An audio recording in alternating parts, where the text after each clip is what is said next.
এরকম বুমটাকে একটু নামানো যায়, বুমগুলো একটু নামিয়ে দাও না। সৌগত রায়কে পচা ডিম, একটু নামাও, সৌগত রায়কে পচা ডিম, কাউকে জুতো চপ্পল, এমনকি বিবাহ বিচ্ছেদের মতো পর্যায়ে চলে গেছেন টলিউডের বিশ্বাস ব্রাদার্সের অন্যতম খলনায়ক। কেন এই অবস্থা দলের? দেখুন, পুরো পার্টিটাই পচা, তার বা ভালো মন্দ কি। অনেকে আবার ভাগাভাগি করছেন, গুইয়ের এপিট ওপিট, যেদিকে যান গুই হবে। সেরকম টিএমসিটা কিছু ধান্দাবাজ লোক সুবিধার জন্য এসেছিল, এর জন্য পুরো দায়ী সিপিএম। তারা যে অব্যবস্থা তৈরি করেছিল, অরাজকতা, তার ফলে মানুষ বাধ্য হয়ে এক জায়গায় এসে একটা কিছু করেছিল, যাকে সামনে পেয়েছে খড়কুটো রেখেছিল। পরিস্থিতির কারণে মানুষ মুক্তির জন্য করেছিল। নীতি, আদর্শ, ডিসিপ্লিন কিছু নেই পার্টি, সবাই কামাচ্ছে উপর থেকে নিচে। তো আজ এমন পরিস্থিতি হলো, মানুষ এমনভাবে হারিয়েছে, আর কামানোর রাস্তা নেই, তাই ভেতরের সমস্ত ঘা বেরিয়ে গেছে। এর সবই তো শুরু হয়েছে, দেখুন না, অনেক দূর যাবে। আমরা যেটা বলেছিলাম, যদুবংশ নষ্ট হয়েছিল এভাবে, মুসল পর্ব এই সময় শুরু হয়েছে। দেখুন কে কাকে মারছে। যদুবংশের মুসল পর্বেতে পরস্পরকে খুন করে পুরো বংশ ধ্বংস হয়েছিল, ঠিক টিএমসি তাই যত গুন্ডা, বদমাশ, সমাজবিরোধী, ক্রিমিনাল, অ্যান্টি সোশ্যাল, তারা হয়ে গেছে নেতা। পাট খেতে কোটি কোটি টাকা পাওয়া যাচ্ছে, গাছে, রাস্তা ঘাটে। পার্টিটারই উদ্দেশ্য ছিল পয়সা কামানো। এইভাবে কোনো পার্টি চলতে পারে? এই 15 বছর পশ্চিমবাংলার যা ক্ষতি হয়ে গেছে, সেটা সবাইকে মিলে ঠিক করতে হবে। আমাদের বাংলাকে আমাদের মতো গড়তে হবে। সেই জন্য আইন আছে, আইনের কাজ আইন করছে, পুলিশ করবে, আর যেটা ওনারা পাপ করেছেন তারা পাপ ভোগ করতে হবে। এভাবে ধ্বংস হবে। 70 জন বিধায়ক সই করেছিল, এদের সবার সই অরিজিনাল তো কেন? বাহারুল নয়না কুণাল ঘোষের ফোনে কথা বলছে সিআইডি, আর বাহারুল আবার নিজে স্বীকার করছে সে সই করে। না, বললাম পুরো ধোঁকাবাজি আর এই ধরনের 2 নম্বরই কাজ করার পার্টিতে সমাজ। যে যত বড় 2 নম্বর, তাকে তত বড় নেতা করায়। যত বড় ক্রিমিনাল, ভ্রষ্টাচারী, তাকে তত বড় নেতা করায়। তাহলে উপর থেকে নিচে কি করে এই ধরনের আকচাকচি হয়, চুলোচুলি হচ্ছে? দুর্ভাগ্য আমাদের পশ্চিমবাংলায় এমন একটা দল 15 বছর রাজত্ব করলো, মানুষ সহ্য করলো। যারা এনেছে তারা পরে চুপ করে গেল। বুদ্ধিজীবীরা ঝাঁপিয়ে পড়ে তাদের নেতৃত্ব করলেন, আজকে তারা মনি বাবা হয়ে গেছেন। এই পাপের ভাগ কে নেবে? লক্ষ্মীর ভান্ডারের এরকম পরবর্তীকালে প্রথমে ঠিক হচ্ছিল লক্ষ্মীর ভান্ডার যারা পাচ্ছেন তারা সবাই অন্নপূর্ণা পাবেন। পরবর্তীকালে যখন স্ক্রুটিনি রিভিউ হলো, তখন দেখা গেল 30 লক্ষ এরকম মহিলা বা পুরুষ তারা লক্ষ্মীর ভান্ডার পাচ্ছিলেন, যারা প্রত্যেকে আইদার ডিলিমিটেড, অথবা তাদের প্রত্যেকের ট্রাইব্যুনালের নাম ছিল তারা অ্যাটেন্ড করেননি, অথবা তাদের সবাই সিএএ অ্যাপ্লিক্যান্ট। লক্ষ্মী ভান্ডার বা অন্নপূর্ণা যোজনার ব্যাপার না। ভারতবর্ষের কেন্দ্র, রাজ্য সরকার যা যা সুবিধা দেন নাগরিকদের, সেটা পেলে প্রথম কন্ডিশন হচ্ছে তাকে ভারতের নাগরিকত্ব। যারা নাগরিকত্ব পাননি, হারিয়েছেন, এই ধরনের লোক যারা আছেন, কেবল উদ্বাস্তু হিন্দু যারা বাংলাদেশ থেকে এসছেন, পাকিস্তান থেকে, তাদের জন্য সিএ আছে, তারা রেজিস্ট্রি করুন, তারা পাবেন। এছাড়া যারা যত অনাগরিক, সবাই সমস্ত সুবিধা থেকে বঞ্চিত হবেন, সুতরাং এই দেশ থেকে বিতাড়িত হবেন। সেটা শুরু হয়ে গেছে। বাংলায় 650 কোটি টাকার বিনিয়োগ করছে আমুল, এবং দুগ্ধ শিল্পের উন্নয়নের জন্য মূলত এই বিনিয়োগটা করা হচ্ছে। আপনারই দেখুন, সমস্ত প্রাইভেট কোম্পানি আমার কাছে আসছে ফোন, দুবাই থেকে, লন্ডন থেকে, সিঙ্গাপুর থেকে।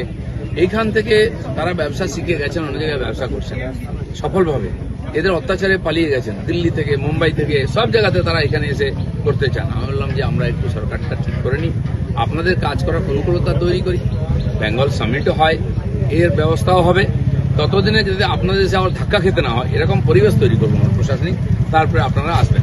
আমি পরশুদিন হরিণঘাটা গেছিলাম, ঘুরে দেখলাম বিশাল ফার্ম, বিশাল জায়গা, ইউনিভার্সিটিও তার মধ্যে জায়গা নিয়েছে। আরও দুঃখের বিষয়, সেখানে একটা বড় সুন্দর সুরভি গেস্ট হাউস আছে, সেটা এখন এসপির অফিস। এসপি সেটা অফিস করে দিব্যি উনি আছেন। তো আজ যদি মন্ত্রী ওখানে যায় থাকার জন্য, কোথায় থাকবে? তো এরকমই চলছে। রেলের বাংলোতে ওখানকার পুলিশ অফিসাররা থাকেন। রাজ্য সরকার কোনো দায়িত্ব না নিয়ে সব অন্যান্য সংগঠনের, কেন্দ্র সরকারের সম্পত্তি কবজা করে বসে আছে। তো হরিণঘাটায় দুরবস্থা দেখলাম, যে মাদার ডেয়ারি একসময় প্রতিদিন 6 লক্ষ লিটার দুধ তৈরি করতো, আজকে 30,000 লিটার তৈরি করে। তাও বাংলার ডেয়ারি তৈরি করা হয়েছে লুট করার জন্য। এক একটা সংস্থাকে 2-3টে ভাগ করে দেওয়া হয়েছে, লোক ঢুকানো, পয়সা নেওয়া আর লুটপাট করার জন্য। কারা করেছে? মন্ত্রীরা করেছে, ওদের লোকেরা করেছে। সব জায়গায় মাথায় একজন করে নেতাকে বসানো হয়েছিল। আমাদের এগ্রো মার্কেটিং আছে, সেখানে কেষ্টবাবু ছিলেন প্রেসিডেন্ট না চেয়ারম্যান, কোনোদিন আসেননি, কোনো খালি লুট করা। তো এইগুলো লুটের রাজত্ব চলে, সেটা বন্ধ হবে, তারপরে সমাধান হবে।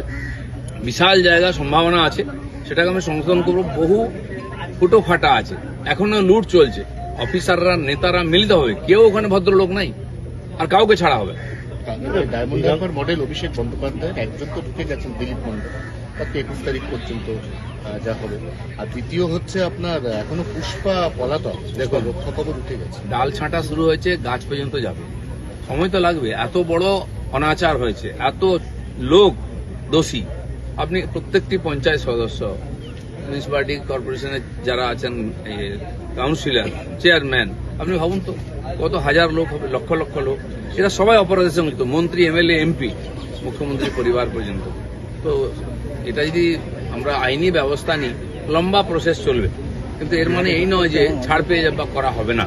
টিএমসি যে চক্রান্ত করেছিল এসআইআর কে ঘেঁটে দেওয়ার জন্য, এটার বিরোধিতা করেছিল, কোনো চেষ্টা হচ্ছে কোথাও কোথাও। এই যে বহু লোককে ঢুকিয়ে দেওয়া হয়েছে পঞ্চায়েত থেকে পুরসভায়, তারা বেতন পায় না, পয়সা নেওয়া হয়েছে, তারা এখন আন্দোলন শুরু করেছে, তাদের কোনো অথরিটি নেই ওখানে, নেতা ঢুকিয়ে দিয়েছে। একটা প্রকল্পের টাকা, একজনের টাকা 3 জন পেত, এখন এগুলো রিভিউ হবে।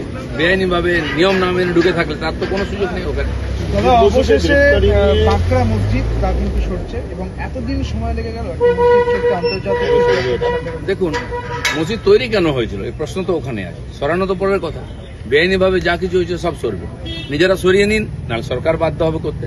সেজন্য যারা এই ধরনের সুযোগ দিয়েছে, আজকে মুসলমান সমাজকে তাদের জন্য কি করেছেন, রাস্তায় নামাজ পড়ার ব্যবস্থা করেছেন, সরকারি জায়গায় ঘিরে কবরস্থান। আরে বেঁচে থাকবে কি করে ঠিক করে, মরে গেলে কোথায় পুঁতবে তো পরের কথা, মরার চিন্তা কেন, বেঁচে কি করে থাকবে, ছেলেপুলেরা পড়াশোনা করবে কি করে, তার ছেলেপুলে ডাক্তার, ইঞ্জিনিয়ার, উকিল, মাস্টার হওয়ার দরকার নেই।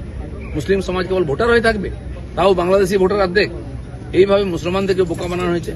আমি বলছি পশ্চিমবাংলাটা আপনাদেরও, আপনার পূর্বপুরুষ এখানে ছিল, আপনার পশ্চিমবঙ্গ নির্মাণের জন্য হাত লাগানো উচিত, সব অধিকার আপনার থাকবে, কিন্তু বিদেশি হলে চলবে না, বাংলাদেশি হলে চলবে। বিধানসভার মতো জায়গায় যেখানে তৃণমূলরা সই দিচ্ছে, সেটা নিয়ে সিআইডি তদন্ত করছে, এরোর বাড়ি যাচ্ছে, বাহারুল তো বলছে সইটাই নাকি ও করেনি। এই যে আমি বলছি পুরো সরকারটা ফেক, ফেক আইএস, আইপিএস, মন্ত্রী, অফিসার ছিল, সরকারটাই ফেক ছিল। আমিও আগে বলেছি ফেক সরকার চলছে, পুরো ঢপবাজি। সরকারের বহু নির্ণয় নেওয়া হয়েছে, এরকম সিদ্ধান্ত যেখানে কোনো লিখিত পড়িত নেই। মমতা ব্যানার্জি বলছে এটা কর, তুমি ওই 2টো থানা চার্জ নিয়ে নাও, এইভাবে পোস্টিং হচ্ছে। তো এটা তো চলতে পারে না সরকারে, কোথায় বিধিবিধান আছে, সব ঠিক। কিন্তু আপনার 386 জন বাংলাদেশিকে রিপোর্ট করা হয়েছে, এবং সেই রিপোর্ট রাজ্য সরকারের হাতে তুলেও দেওয়া হয়েছে। অমিত শাহ বলছেন যে এটা শেষ সুযোগ, যদি না যায় তাহলে ব্যবস্থা নেওয়া হবে। ব্যবস্থা মানে কি, এই যে করা হচ্ছে তাদের শাখার ব্যবস্থা, ওখানে মাস মাস পৌঁছতে হবে ওদেরকে, না খেয়ে থাকবে, অসুস্থ হয়ে মরবে সব। কারণ আমরা কোনো দায় নেব না, ভালোই ভালোই চলে যান।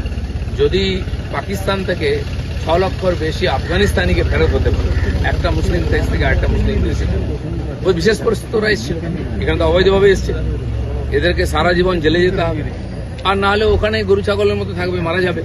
কাছে নিজের দেশে ফিরে যাও, সময় থাকতে। সরকার যখন ব্যবস্থা নেবে কোনো দিকে থাকবে না। বিজেপি সরকার তো মানবিক মুখ দেখাচ্ছে, কারণ আমরা এখনো পর্যন্ত যে হোল্ডিং সেন্টার, সকালে সবার জন্য ডিম, শিশুদের জন্য দুধ, দুপুরে মাছ, আয়োজন তো ভালোই করেছে। আয়োজন কতদিন চলবে, সরকার কেন এদেরকে খাওয়াবে?